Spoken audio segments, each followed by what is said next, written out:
Stafeta duhet ndodhe në 19 orë, por praktikisht ka ndodhur sot. Altin Dumani është takuar me Klodian Brown në syt gazetarëve duke shënuar kështu fundin e një epoke në drejtimin e SPAK. Një epokë që solli shumë spektakël politik dhe shumë rezultate, por dhe shumë zhurmë dhe rëmuj që të përzira bashkë sigurisht sollën paqartësi, dilema, bile ndonjëherë dhe zemrat ndër mbështetësit e shumë të reformës në drejtësi.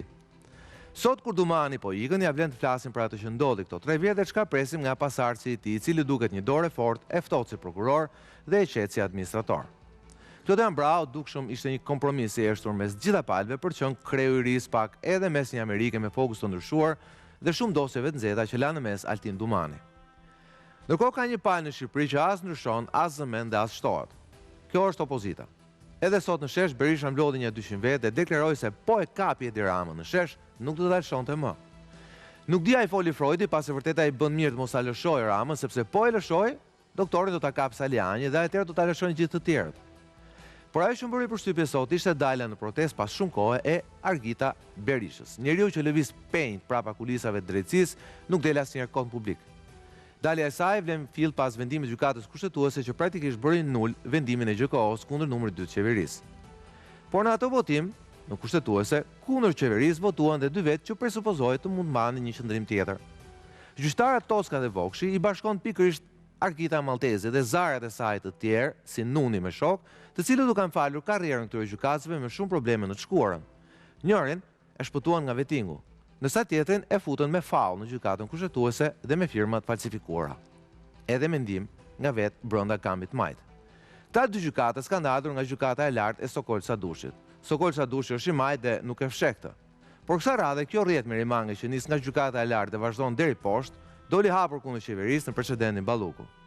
Kësaj radhe u bashkuan të gjithë dhe hapur kundër saj. Argita Sadushi dhe disa rrymë tjera transversale intrapolitike. Në një shkëndijë tjetër, edhe BKH me drejtuesen e saj të ri, që u zgjodh vetëm 2 ditë më parë, u përplas sot me kryeministrin, kur ai denoncoi trimoshët e rinj që sipas tij tentuan të hyjnë me pistoleta në ambientet e kryeministrisë, pra pranë zyrës së tij. Pra nuk e kanë me Ballukun, e kanë me Ramën dhe e kanë me qeverinë. Po në emër të kujt? Të popullit që voton PS-n, të opinionit që mbështet reformën, por kërkon, ama dhe ndëshkim të krimeve si ai 21 janarit. Çfarë duhet presim sërish në këtë luftë të gjatë dhe me shumë viktima që kanë nisur mes atyre që na qeverisin dhe atyre që kërkojnë pushtet në tavolinë? Për këtë do flasim sonte. Si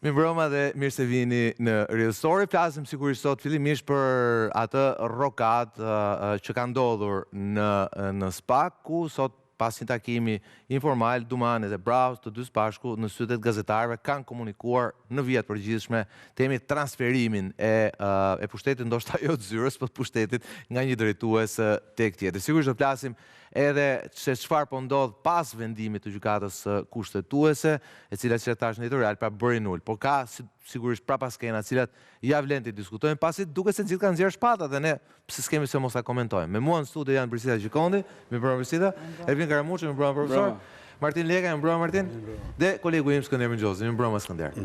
Atëherë Ervin, ta nisim pak me takimin e sotëm, nëse mund ta thuash diçka më tepër midis zotit Brown dhe zotit Dumani, pra praktikisht ka qenë një farë kalim letrash kredenciale apo jo?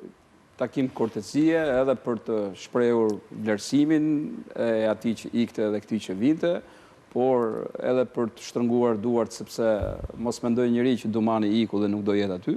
Se i ka dosjet apo? Do jetë me dosje dhe do jetë, mendoj, krau i djathtë i zotit Brown në drejtim.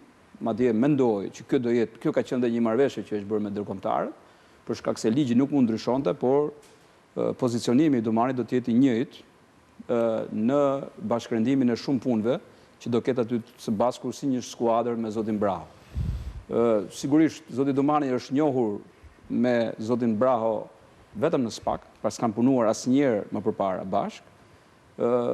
Ka pasur të tjerë kolegë që ka punuar më herët edhe kanë një eksperiencë në punët e mira që kanë bërë, po me sa duket ky bashkëpunim ka qenë i frutshëm për sa kohë kanë qenë në SPAK Dhe kjo ka qenë një garanci më shumë që zoti Dumani të shpejt edhe një mendim pozitiv të ndërkombëtarëve, duke profilizuar zotin Brau si drejtuesin e mundshëm të ardhshëm mbas tij në këtë zyrë. Çfarë ndodh tani me dosjet që themi jo nga Dumani, se Dumani do vazhdojë siç e tha dhe ju prokuror dhe ka dosje të rëndësishme në duar, por nga dosjet cilat nuk arritën dot të shfaqeshin gjatë këtyre 3 vite, ose nuk pam në rezultat. A pritet diçka tjetër. Pse them këtë? Sepse unë vazhdoj të them ato që mendojnë një pjesë shumë e madhe, që dhe në fakt u vure në fjalimin që mbajti zoti Dumani në Universitetin e Durrësit, u duk që radhiti, tha kemi luftuar korrupsionit, se kemi futur në burg ministra, ish ministra, kryetar bashkie, deputet. Në fakt, po t'i marrësh ta të gjithë njërit krah. Pra le të themi, çfarë ndryshon? Pritet ndryshoj diçka në këtë aspekt në këto 3 vite? Ta thash jo për sa balanca, nuk ka balancë, po futën për balancë, flasin për politikë pastaj. Balancat e vetëm dosje që ata kanë. Duhet llogaritur që zoti Dumani vetë si prokuror, jo si drejtues i SPAK-ut, pra jo si menaxher, po si prokuror, ka rreth 80 çështje në dorë. Pra ato dosje do t'ju shikonin që nga dita në ditë, nga muaj në muaj, nga vitin në vit, pse jo, do të zbardhen, do të shikohet që çfarë punë është bërë, çfarë hetimi ka drejtuar në lidhje si prokurori i çështjes. Pra ndryshon diçka tani që ai shkarkohet nga bara administrative dhe ana tjetër, rrihet në prokuror special, çështjet e administrimit, të koordinimit, të bashkëndimit të shumë gjërave. Për më tepër që zoti Brau është i ri, ka ndjekur vetëm një linjë që është ajo e antikorrupsionit. Do t'i japi si kontribut, do t'i japi si mbështetje. Pra shumë gjëra, prandaj u thash në fillim, nuk do ndryshojnë. Pra do jenë po ato. Thjesht ndryshon profili i drejtuesit, që është një profil që shkon përtej zoti Dumani, që ka disa cilësi të tjera, që nuk është aq emocional, nuk i merr gjërat me aq vrull të madh, është më i ftohtë, është më i mpret, është më i koduar në ato që bën, pra nuk e çkodifikon lehtë për të kuptuar çfarë ka përtej asaj. Mund bërë përshtypje fakti që është takuar me gazetarë. Është i pamëshirshëm për shkak të historikut të hetimeve të tij, pra nuk i njeh këto relatat shoqërore, koleg, të ketë jetuar, të ketë punuar me ta nga historike, mos i përmendin nga historike të kaluara. Pra kjo është një famë që në këto lloj institucionesh krijon deri diku edhe frikë tek ata që kanë hallë, jo ne, po ata që kanë hallë, sigurisht.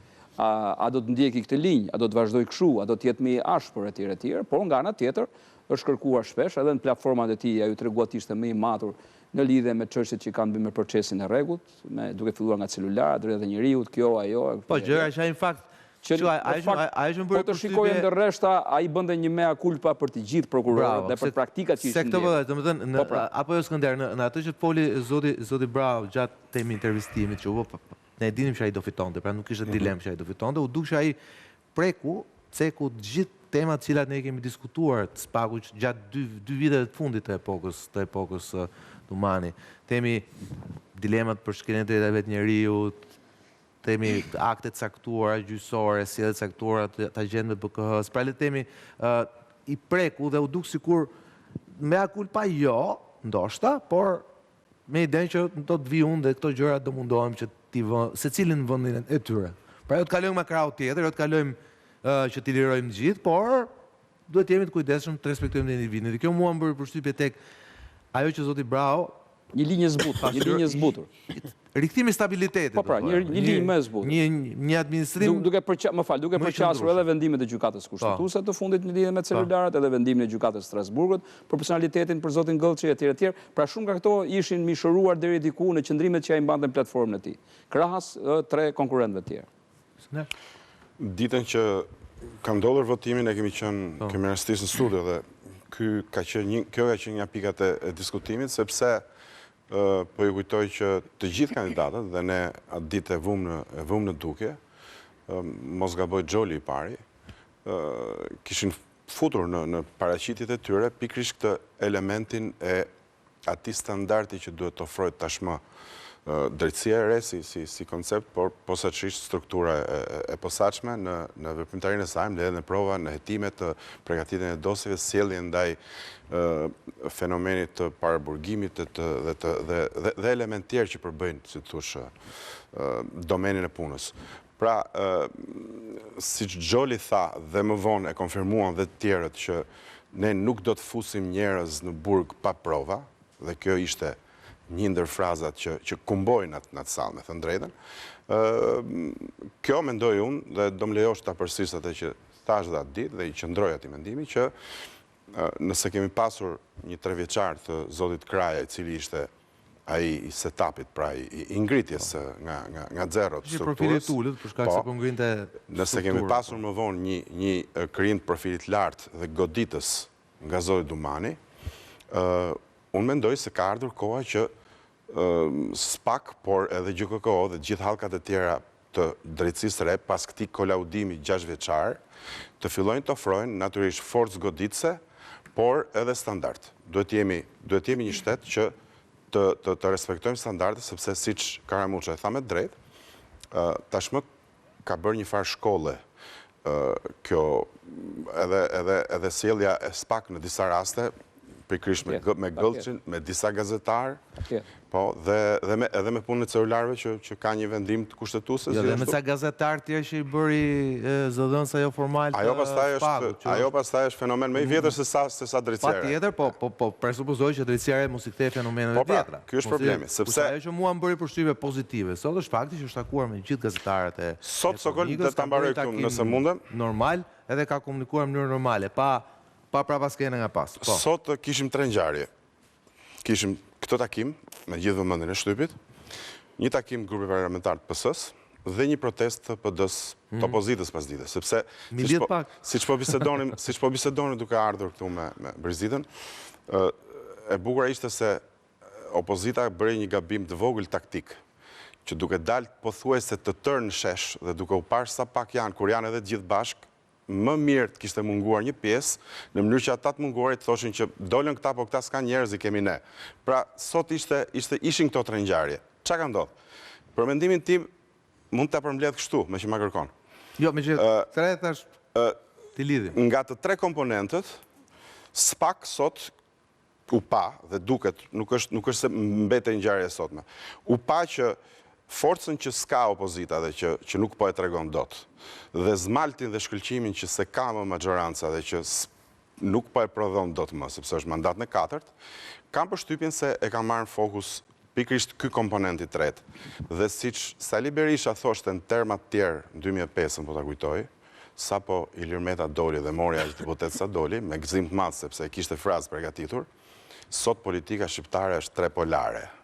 Në kushte krejt tjera, kam përshtypjen se sot sërish shoqëria shqiptare, të paktën në elitën e saj, është tashmë trepolare. Por një nga komponentët nuk është më politik, po është institucional. E këtu kam dilemën unë pastaj, përsi them, jo që është trepolare patjetër, por ideja është ky poli i tretë.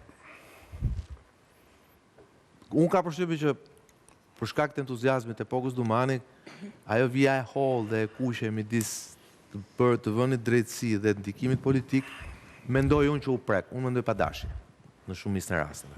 Ka pasur dhe faullet qëllimisht, po unë mendoj që shumicën e rasteve ka qenë pa dashje fal dhe entuziazmit për luftuar korrupsionin si një krim që temi e gryen në administratën shqiptare për më shumë se 3 dekadash. Por, a dha një sinjal tjetër Brau në këtë drejtim sipas teje?